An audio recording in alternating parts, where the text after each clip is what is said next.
मंत्री पद ले इस्तीफा दे के बाद प्रेम साय सिंह टेकाम अपन क्षेत्र के करीन दौरा किहिन कि राज्य योजना आयोग के अध्यक्ष बनाए के जानकारी अभी नहीं मिले है। पांचवें दिन में स्कूल शिक्षा मंत्री पद ले हटाए के बाद डॉक्टर प्रेम साय सिंह टेकाम आज इस क्षेत्र के दौरा करीन वाड्रफ नगर विकास खंड के हरिगांव ग्राम पंचायत में एक स्कूल के उद्घाटन समारोह में डॉक्टर टेकाम शामिल हुए। बेरे में डॉक्टर टेकाम की बात की जानकारी अभी नहीं मिले है कि उन्हें राज्य योजना आयोग के अध्यक्ष बनाए गए है। ये बात की जानकारी हालांकि मीडिया में चले थे।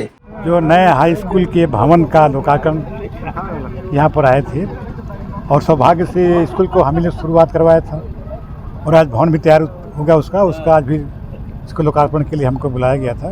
तो खुशी की बात है कि शिक्षा के क्षेत्र में जो इस राज्य में क्रांतिकारी जो काम हुए हैं और उसका आप देख रहे हैं, यहाँ पर देख रहे हैं। अब जिम्मेदारी आपके माध्यम से मिल रहा है। तो मेरे पास तो अभी कुछ आया नहीं है, मतलब मेरे पास आया नहीं। क्या लगता है तो अब ये जो जिम्मेदारी संगठन मुझे देगा उसके जिम्मेदारी को निर्वहन करने का कोशिश करेंगे। ब्यूरो रिपोर्ट उदलंघा न्यूज।